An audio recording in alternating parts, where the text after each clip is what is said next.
Welcome to the Shower Epiphanies podcast, where we explore your hidden thoughts and desires, revealing your greatest drop the mic moments. Now, here's your host, Art Costello. Welcome to the Shower Epiphanies podcast. Today, I am honored and thrilled again to have Marian McSpadden. Her, and along with her husband, own a multi-million-dollar business. She was born in a secluded culture of a horse-drawn buggy religious organization. When she was 34 years old and a strong force within her took her beyond the world as she knew it. She sees no skin color and has a strong ability to bridge cultural gaps and speak to corporate and women and other groups. If you want her to speak to your group and be inspired by her directness and authentic stories, she believes everyone deserves the chance to live a joyful, free, and fulfilled life. Marian, welcome to the show. It's an honor to have you here. And could you please tell us your story? Because I know it's compelling. Well, thank you, Art. Likewise, it's an honor for me to be on your Epiphany podcast. And, you said a word that just triggered the thought of culture. You said, I don't see skin color or culture. And I really believe that firmly, that we're all people with common goals. We need a place to live and a way of doing life, and how do we get our food and what clothes do we wear?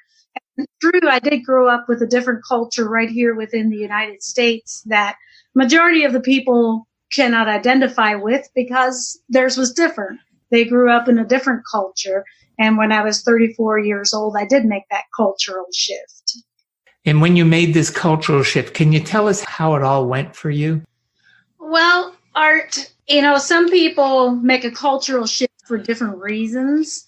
And mine was unique in a way that it wasn't like I was dissatisfied with the culture that I grew up with.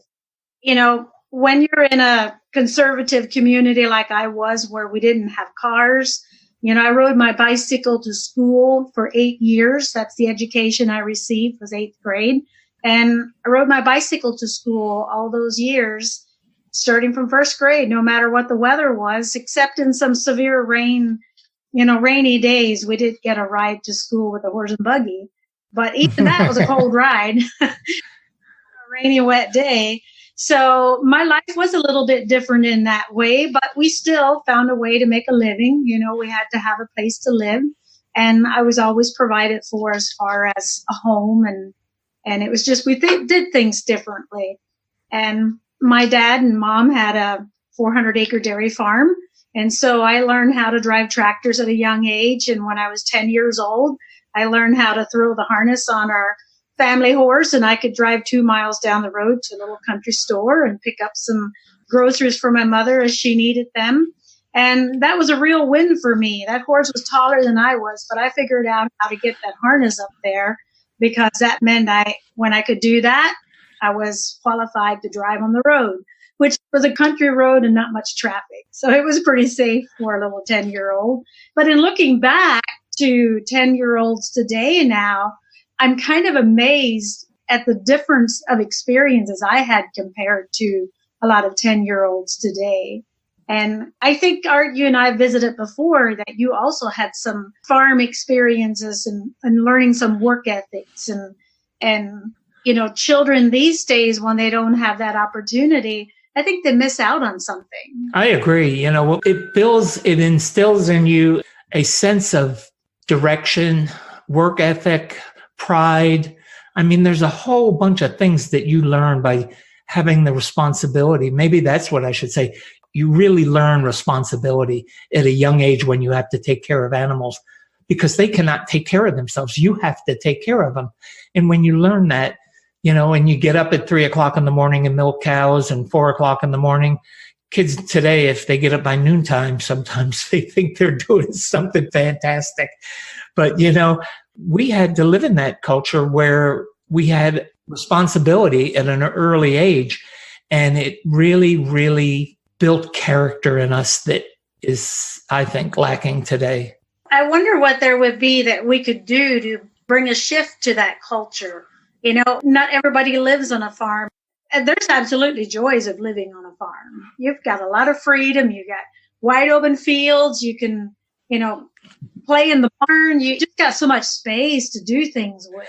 Let me answer that, because I think that one of the things that parents can do today to help instill that responsibility is to give your child responsibility, whether it's with a pet, because you can have a dog or a cat or a rabbit or chickens. I mean, there's a lot of cities now that allow chickens and stuff in cities. Yeah. And when the child learns, those animals are dependent upon them. I think maybe not to the strongest degree that we did, but the idea is the same. They get that sense of responsibility and fulfillment. When you watch a little chick grow, or you watch a piglet grow into a big stout pig, or a calf grow into a cow and all that, there's a sense of accomplishment that you helped create something. That's true. And you also get to watch them die sometimes. Yeah, and that's another cycle of life lessons that kids don't really see much of today, I don't think.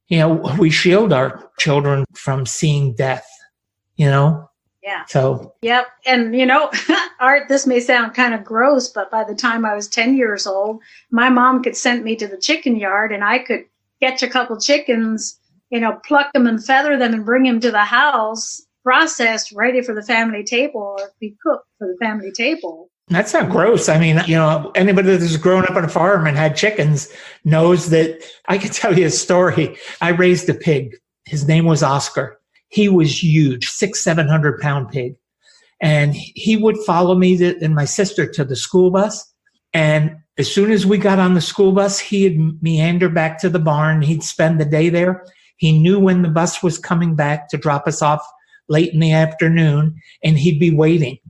One day I showed up at the house, or I showed up from school, and Oscar was not there. And I said, "Where is Oscar?" So I went looking for Oscar, and my brother was down on the bottom of the barn. And I said, "Have you seen Oscar?" And my brother turned around to me. I'll never forget it. It broke my heart. My brother said, "Yeah, he's hanging off of the rafters." And poor old Oscar got slaughtered to be put in the freezer. And God, I was just heartbroken. I love that pig. I mean, I raised them from just this little piglet, into this big pig.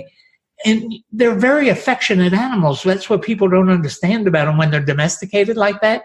And him and I would spend a lot of time together talking. Matter of fact, when I used to go up and down this big hill where I'd have these conversations with God, Oscar sometimes would follow me grunting all the way up and down that hill.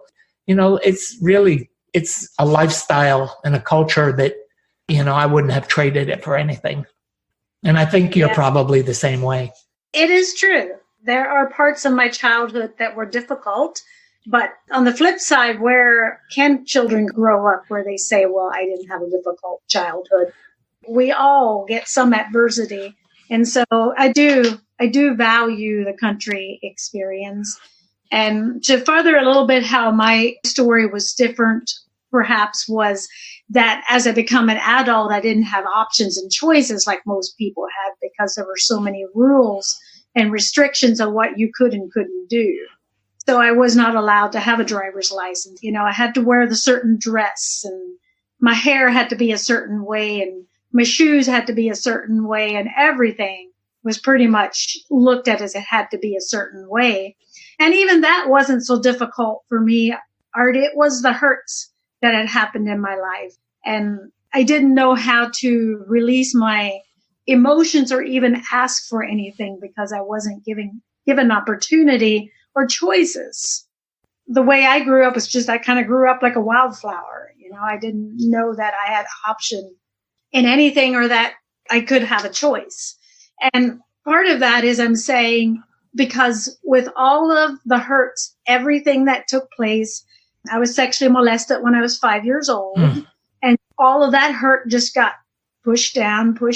And so as I grew and there were more hurts, I just added them on top of the first hurts.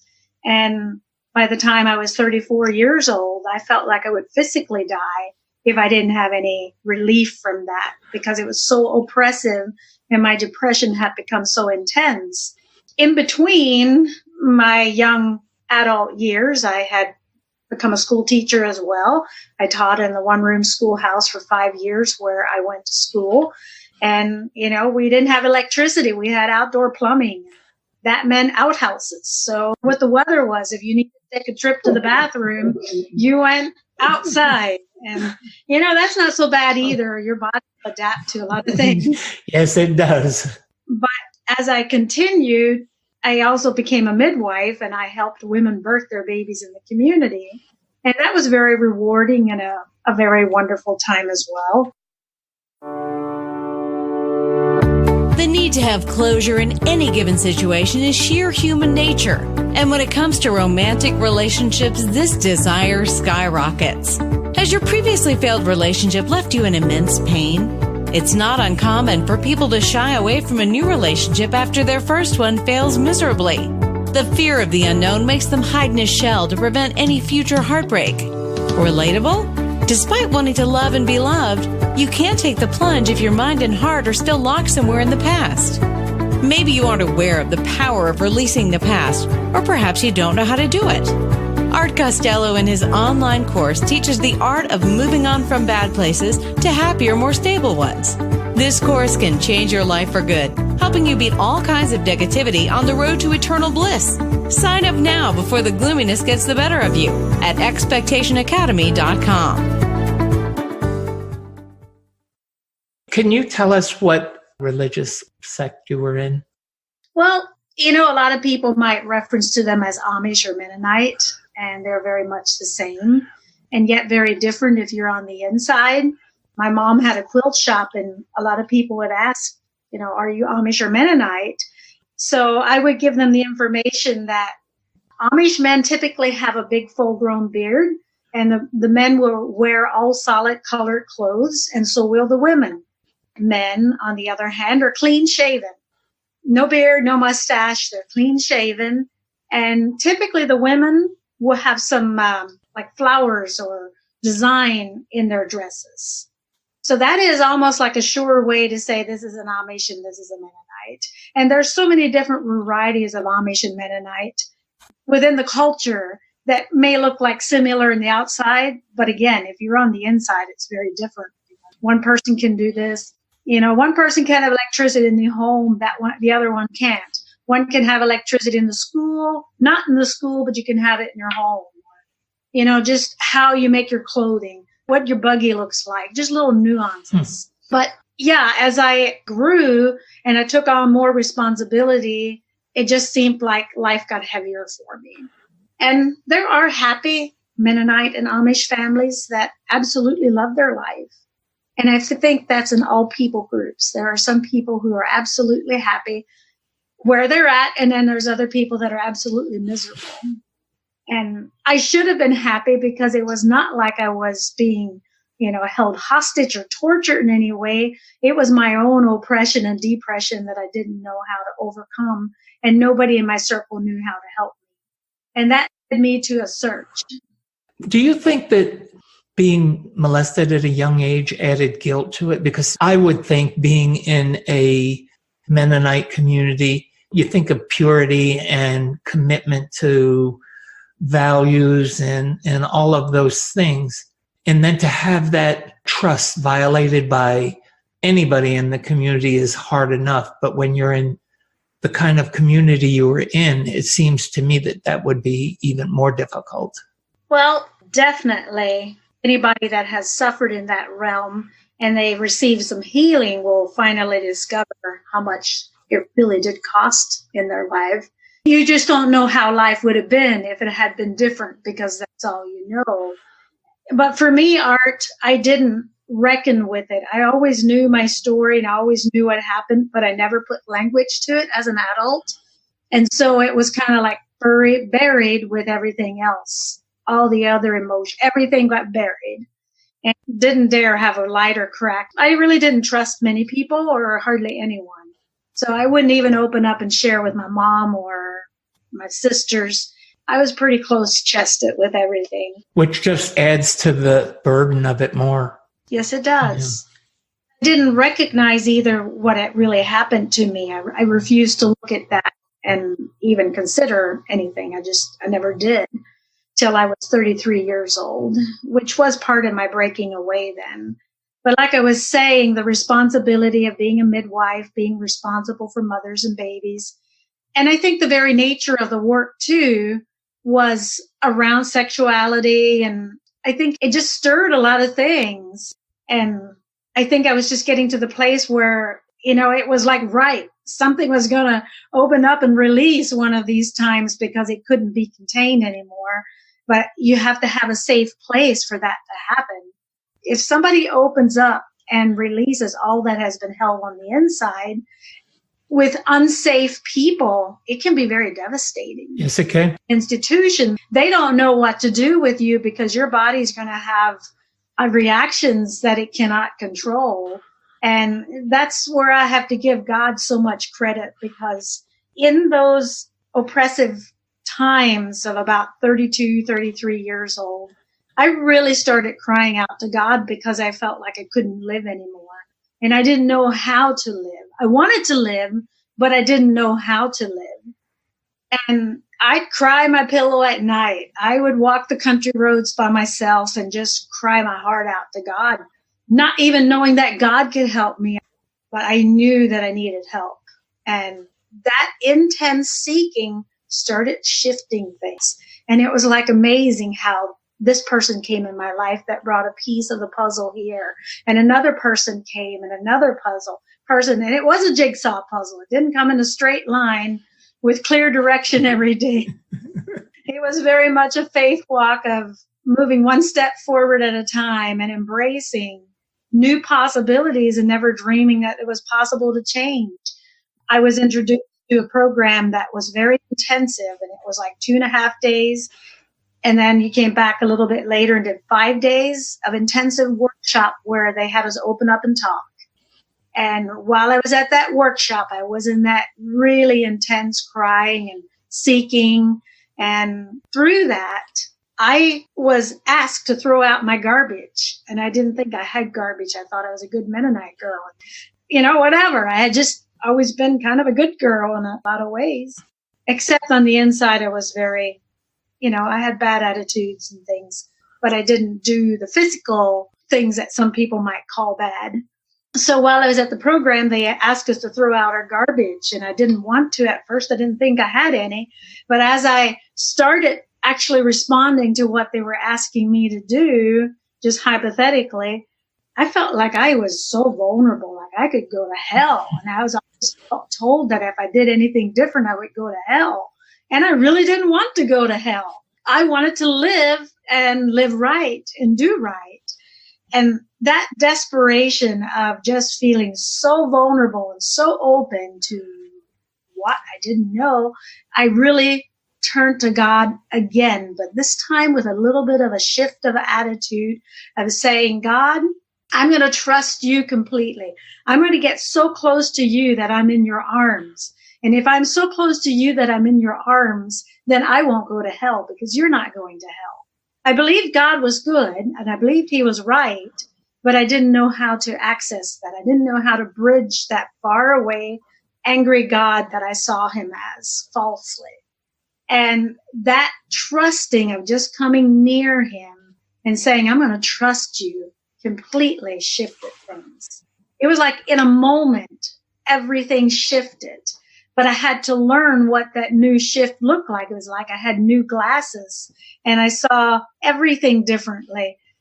And then also simultaneously, about a day later, I was just visiting with one of the other attendees in that program, just like I'm visiting with you and kind of dialoguing back and forth. And I said, here's a story I've never told an adult. And when I did, she says, oh, I was raped when I was 5 years old too. And you talk about expecting that we were a good community. It was a holy community, a set apart community. It shocked me like you would not believe. And I actually became incapacitated. I couldn't move, couldn't talk. I just went down like, a dropped rock. And they got some of the trainers to come in and, talk me out of it or through it, not actually out of it. They said, it's all right to feel what I'm feeling, but I was in a safe place with people who could help me process what had taken place and start the healing process. Now, the healing process didn't feel very good. I'm going to say it hurt like hell. It just hurt. I can't imagine how it hurt. It's one of the thoughts I had when we're talking, and it's kind of a odd question, but I'm hoping you can answer it because I've thought about this a lot. You used the word faith, and you used it in the sense that I look at faith. Faith is just believing in something. But then you added trust, the word trust to it. Can you identify the difference between faith and trust? Well, we can have faith that when we go to our car and turn the key, that the car is going to start. That may be a little looser term of faith. It's kind of a confident expectation of good. It's a hope in whatever we're hoping for. We go to the faucet and we kind of expect we turn the faucet on, water's going to come out. Do I have trust that the faucet is going to turn on? It's a play of words, I suppose. And, for me, it became very simple. I knew what it was like to be near God. Mm-hmm. Everything became simple in that form. It didn't matter to me what you called me. It didn't matter if I was a Mennonite or not a Mennonite. It didn't matter to me. I just knew the love of God. See, that's faith to me. A trust. See, that's faith to me. That is also my faith. Yeah, but then when you believe it so long, you begin to trust in God and you build that trust. You have to have faith in something first, and then you build the trust in it. That's kind of my definition. And I think it's yours. I just wanted to see if we were on the same thing. Absolutely. There's so much lingo out there, and people take lingo for whatever it is.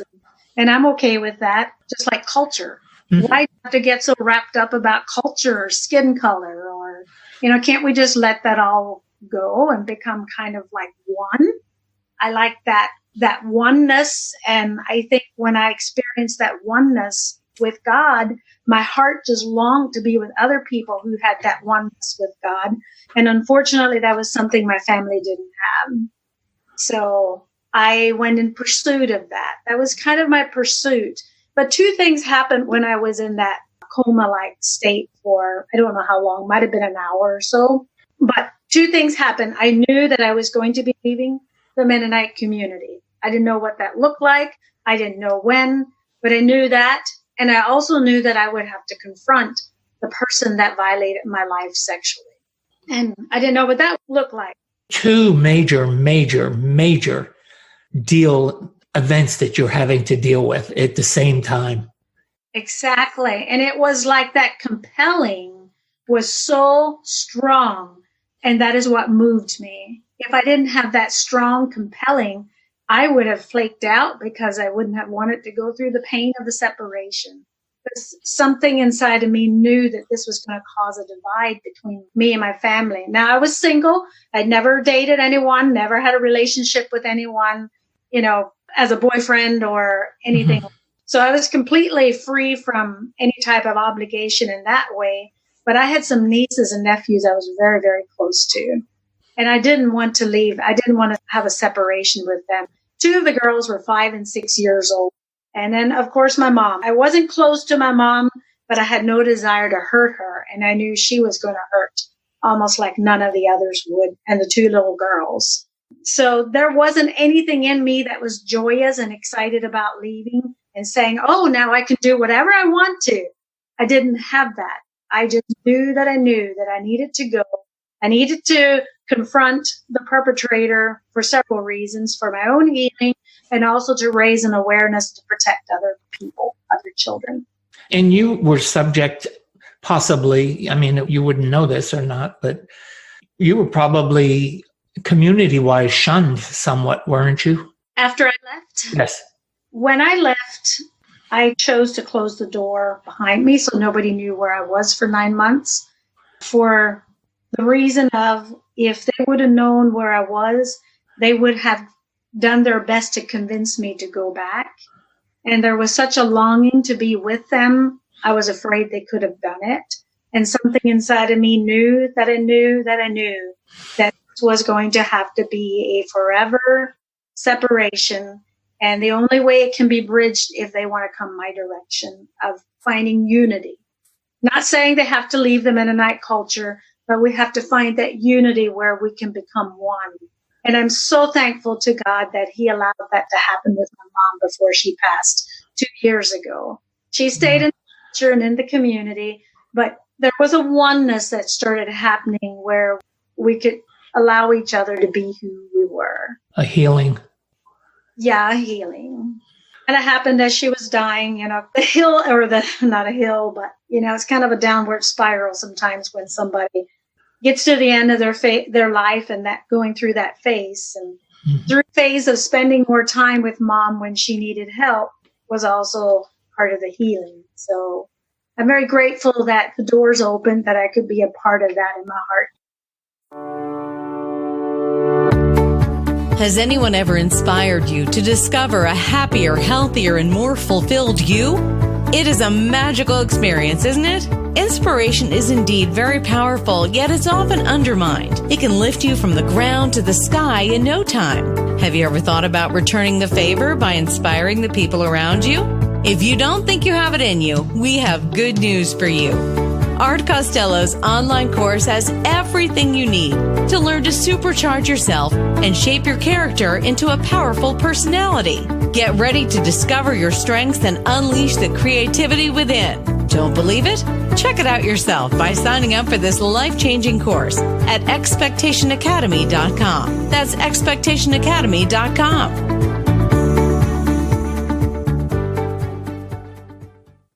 One of the things that you said that really resonated with me that I want people to understand and know is that you did something that I did when I was 9 years old and had my experience with facing God and having my conversation with him.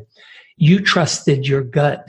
You knew the time was right to leave, and you trusted your gut. And see, I think sometimes when our gut is speaking to us, that's God telling us we're doing the right thing. And people sometimes foo-foo it off or put it aside and say, oh, I really didn't do that, and then end up doing what they wanted anyway, when really they should have been listening to their inner instincts and that inner voice that God puts in each and every one of us. If we listen to that, I always say to people, your gut instinct will never, ever be wrong. It will always be right. Trust your gut. Well, Art, I agree with you, other than there's something called deception. If we weren't deceived, we would know it to be true, and then it wouldn't be deception. And I believe sometimes we can be trusting our gut, but there's times we become deceived because we want something and we allow that deception to come on us, and we think that it's okay. Because I have my own story with that, where I chose to become a part of a relationship after I moved out, and I knew that it wasn't right in the way that it was, but I allowed deception to come on me, and it cost me. I'm sorry. And my thought about that is, I do believe that there are deceptions and everything. One of the things that I teach with expectations is that when you're so solid in your expectations, no one can deceive you because you're acting upon your instincts, not the expectations or instincts of others, because that's how they try to control us. When, people do deceptive things, they're trying to control us. When they expect deceptive things from us, they're trying to control us. And absolutely. So. But for me, coming from a controlling environment, that was a little bit normal for me. Yeah. I did not establish clear boundaries strong enough. I don't like to admit it, but I came vulnerable to deception in an area that cost me a lot. And that would be for another day, another story. But the point being, you learned from it. Oh, yes. Because I know you enough that I know you are one strong, powerful woman right now, that you overcame it. I overcame it. And right. that is the important thing. How did you overcome it? I had to kind of let go. I just had to let go. I had to let go of the brokenness. I had to let go of the disappointment, because what it cost me was, I believed when I left my family of birth that I would be given a new family, and that I might be able to have my own children and create an environment of family in my new culture. And that didn't happen. So when I hit my 40s, it's like I started grieving the loss of family. I grieved the loss of the family I got separated from when I hit 40. And that was at 34 when I made that shift. But at the age of 39, 40, I started really grieving the loss of the children that I loved and the family connections, but also then the grief that I didn't have my own. And it was like it felt unrecoverable at that point. And that was the biggie. And, when we expect something so near and dear, childbirth, and you having had the experience of being a midwife and helping so many births yourself, and then not experiencing it, that expectation is pretty high. I mean, it's high. And when you don't meet or achieve the expectations that you set in your mind for yourself, you better have something in place that manages them, and it just makes it difficult, to get through that. Yep. So letting go was the thing that I had to do. I had to let go. And it felt like I was letting go. I could get better, but then the desires would come back again. And then I let go again. And then the desires would come back again. I mean, overwhelming desires. Letting go is like death. I mean, you greet it just like death. Absolutely. It is so difficult to let go of things that we want so desperately. Yep. And think that we really need. And you have to have an inner strength and faith to get through that. And you're right. I think through all of the journey for the 17, 18 years, I've always found that healing, that peace, the stopping of finding that place where there wasn't pain was with God. And what was the hardest thing for me to do was to stay that close to God, that I could operate in freedom and wholeness.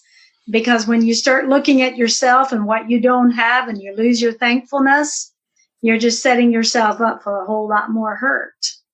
And that was the battle. I have to really today yet guard my mind to not allow negative thoughts about what I have or don't have, and to continue that near relationship with God. I think when I first encountered that trust and that love with God, I kind of treated him like a Santa Claus God. I come to you when I need you, but then I'm fine on my own in between.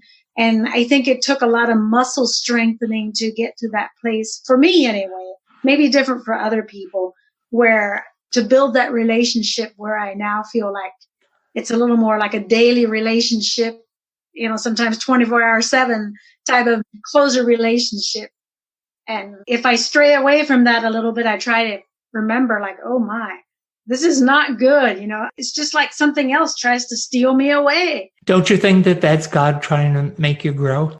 No. No, I do. I think that he presents us with things so we'll actually be challenged, and from it we learn and grow. Yeah. I know a lot of people do what you do. I tend to take a different viewpoint on it. And that's okay. We don't have to agree on everything. No, we don't. And that's okay. I just somehow believe that God is good and everything he does is good. And I like to remind people sometimes, would you do it to your children to teach them a lesson? What would you do to your children? You would not cause a sickness or disease to come upon your children to teach them a lesson. I guess maybe we're just talking maybe about two different things. Sure. Because I don't think that God does bad things to people. I just don't believe that. No, I don't believe that either. I don't either. But I do think that because he gave us free will, yes, that sometimes we step out of his light and into shady areas. And when we're in those shady areas, he gave us the power of choice and to choose to either progress with that shady area, through that shady area, or back out of it into his light. And that is kind of where my thoughts are on it, that, I don't want to say he tests us because I don't believe God tests us either. But I think he does through free will give us choices to make, and we need to make the right choices to. Well, it would be hard for us to honor God if we were robots. Oh, yeah. As free will, we couldn't choose to honor him or we couldn't choose to love him, we would be robots. So we have that free will choice. And when we choose him, that is honor to me. And then I believe the adversary that tries to distract us and show us another way, a way separated from God, I'm not so sure that he's on our side at all. I think he's lies and deceit, broken promises, and makes it look good, but it's not. I read a book early on in my journey that someone recommended, and it's John Bunyan book, The War for Man's Soul. The War for Man's Soul. And it's a very interesting allegory, our loyalty to God and the way it's set up. I'm now reading it again just to refresh myself. It really stirs me all over again. Good. I'm going to have to get that one. I haven't read that. I read a lot, but I haven't read that. I think it might be taken in a little different context of John Pilgrim's Progress. I don't know if you ever heard of that book, The Pilgrim's Progress. I've never read that one. I think that's a big, thick book of some kind. But this is in a shorter read, put in a narrative that's kind of like a story. Don't know which direction you want your life to take? Are you sinking deep down into the pit of uncertainties day by day? So, what's the secret to leading a happy, satisfied life? It's taking matters into your own hands. But what if the matters in question are a total blur? Art Costello's Expectation Academy course aims to tell you exactly how you can get some clarity in your life. This course can be your savior on your journey to reinventing yourself. While you certainly can't plan your whole future ahead, you can definitely control twists and turns your life takes. So what are you waiting for? Sign up for this course now at expectationacademy.com. Get a chance to broaden your horizons and add meaning to your life. That's expectationacademy.com. Well, you went through those trials and tribulations, and Marian obviously has come out of this whole. Can you continue with part of your journey, where it's gone to? Well, another book I read early on was the book Hind's Feet on High Places by Hannah Hurnert. And she was in the valley starting out as a limping girl who was much afraid. This journey, guided by the shepherd. No, she had another companion, but the shepherd compelled her to go to the high places in the mountains, and he said it'd meet her there. And so she believed that because she didn't want to be who she was anymore. And she took that journey. And I identified so much of being that girl in that journey. And I aspired to get to the higher places so I could have hinds feet. I would have those hinds feet that could leap from rock to rock up in the high mountains. So I don't know if life is always perfect where we can be on the high places, but I feel like I took that journey. And now I feel like it's also a part of, what I'd like to do is reach back and go to the valley and walk with other people so they can make the trip to the high places and whatever it is that they would like to get free from, because everyone is prisoner to something. It can be in relationships in our homes. It can be in a boss-employee relationship. It can be between parents and children. Bottom line, our brokenness brings us to a conflict with relationships. I didn't know how to be in relationship in my before life because I was too hurt. There was too much going on the inside.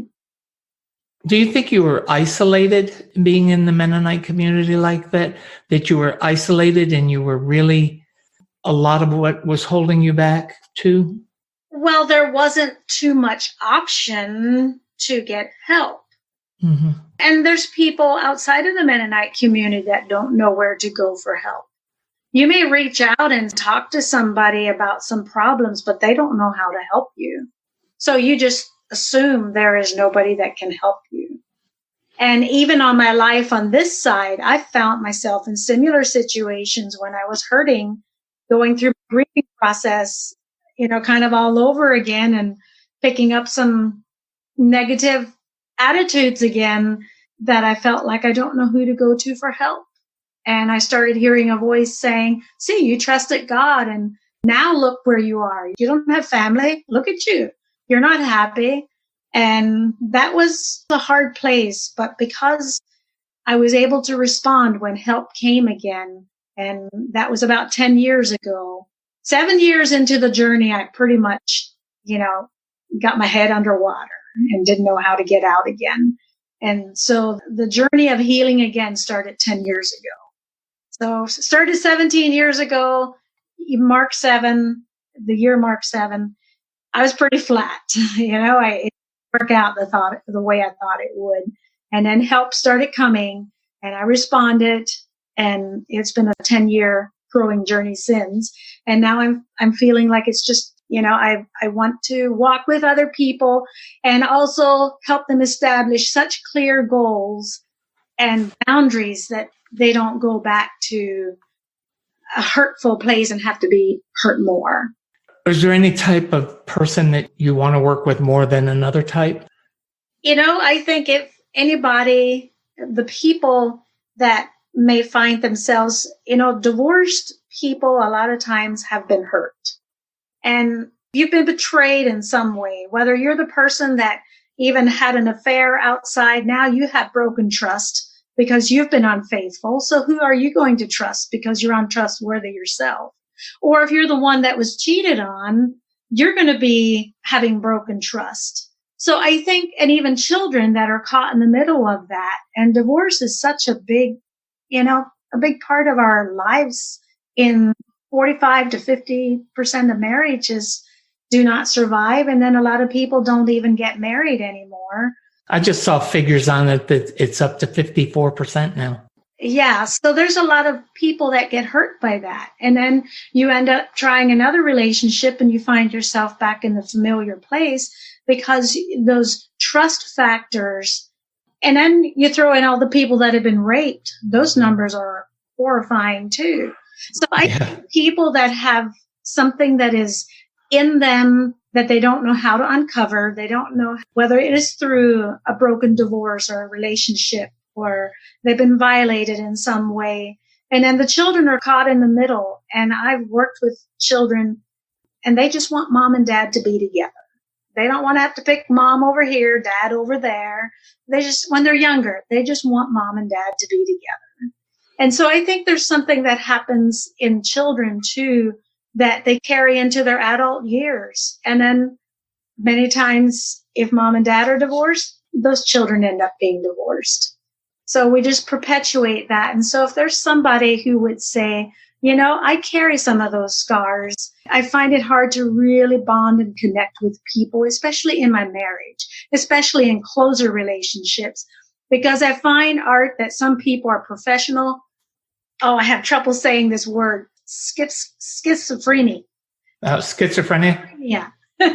Because they know how to look this way in the public so that people think they're good.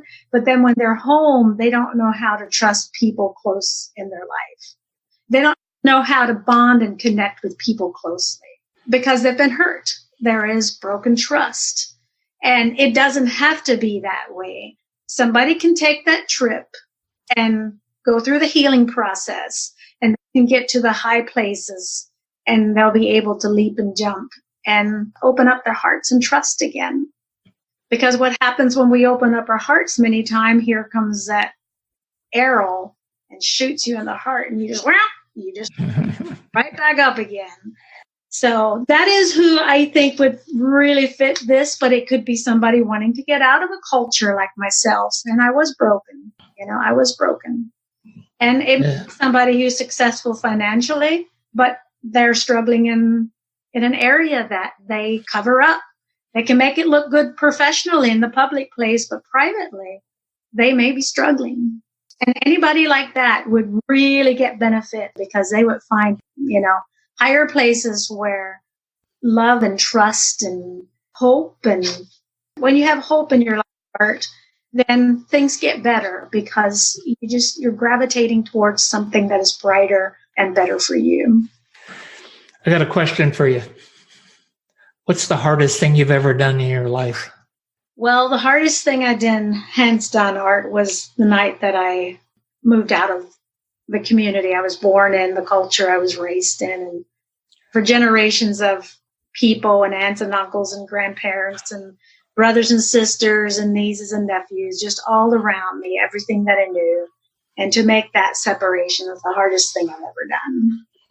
I don't know if people can imagine how hard that must be, but to pick up and leave everything that you've known for 30 some years it's incredible testament to your strength and your faith and your trust in yourself. And I can understand how difficult it was because it's like being in a tug of war. You're pulled one way, knowing that you want to seek this independence, and then the other way, keeping family and security and everything that's near and dear and that you've learned all your life. So, it's why I'm in awe of you so much, because it takes a great inner strength to be able to do that. It was a constant letting go of some things while you're aggressively embracing something new.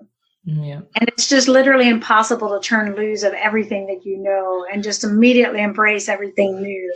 Yeah. You have to be able to do both at the same time. If you don't, you're stuck. You stop somewhere and you're not progressing anymore. Yeah. Let me ask you this then. If that was the hardest thing you did, what's the second hardest thing you ever did?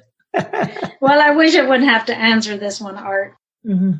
The second hardest thing I've ever done was to stay free. It is so easy when you take an alcoholic or anybody who comes out of something, you really have to be careful not to go back into behaviors of the past. And for me, I didn't want to be a Mennonite again. There was nothing in me that has ever wanted to do that. But there were familiar things that I had to guard against. How I responded to situations and how I allowed people to impact my life and not keeping that choice of freedom. And it's amazing how you'll find yourself in different situations where you feel like, these people they're trying to take my independence. They want to take my independence. Happens every day. Happens every day. Yeah, happens every day to people. Well, we're getting close to our time to say goodbye, and I wanted to give you the opportunity to tell people where they can get a hold of you. And again, I'm going to encourage them to do so because I think you're spectacular and you're an incredible lady that has much to offer people through the real life experience of having lived it, and which I think is the best teacher that we have in the world is living through things, because there's nothing like it. So can you kind of tell people where we could get a hold of you and how, and leave us with some parting wisdom? Well, yes, I would be honored to have a consultation with anyone who would like to, investigate what they could do for their life and talk about what it would look like for them or what's not working and what it could look like for them to get to a different place in life. And the way they can reach me, Art, is pretty easy. Get to www.everythingyouTry.com, or they can go to my name, MarianMcSpadden.com.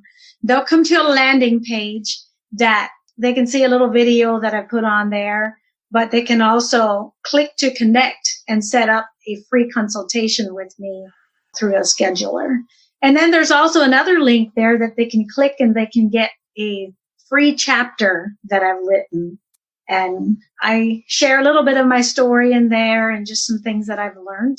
And the name of that chapter is Pretty Much Everything You Try Doesn't Work. That was kind of how I experienced life. I didn't land on the mountain and just hit it all right. I had to take a few slides down some sharp slope. The secret to any failure is not to give up and say, you know what, I've learned from this, and there is somebody who knows what I need to know to get past this limiting thing. Because you have a dream, you want to move forward, here comes something that tries to limit you, intimidate you. I think I faced more intimidation than anything else. It was real easy for me to be intimidated. And we all get to decide, who we are, what we're going to stand for, and hopefully we'll stand with integrity, and integrity will win at the end. Always. My goal is to live a life where I am perfect. I know I'm not a perfectionist, but when I say I'm perfect, my goal is to live life so that if you hear a story about me, Art, you will say, that does not sound like the Marian that I know. I don't think that has come correctly. I would need to hear that from her in order to believe that. That would be to me where I have now created an environment where people just kind of know this is not her. This is not the integrity that I would know her to have. And anybody can make a mistake. I know that. But we have that perfect reputation where people can expect and trust that this person isn't perfect, but they will always make right. They find themselves off track. And with that closing statement, it really speaks volumes about Marian McSpadden, because, I mean, that is a testimony to who you are. I mean, I think that that's exactly what, if somebody heard something that didn't sound like you, would say. So, and with that being said, folks, this is going to be the first part. I don't know when Marian and I are going to get together, but there's another whole part to her life story. And I want to share that. So I know we're going to have a part 2 somewhere down the road. I want to let you know, all, please reach out to Marian. She is eager to help you. She's eager to just give you her heart and soul. She's as genuine as they come. And she's a blessing in all of our lives. And to the audience and to Marian, thank you for coming this week. And I look forward to another conversation with you. Thank you, Art. Heather White, everybody, you know where you can get a hold of me. expectationtherapy.com. Email me at art@expectationtherapy.com. Heather White, go ahead and take us out of here. Thank you for attending this week's podcast, everybody.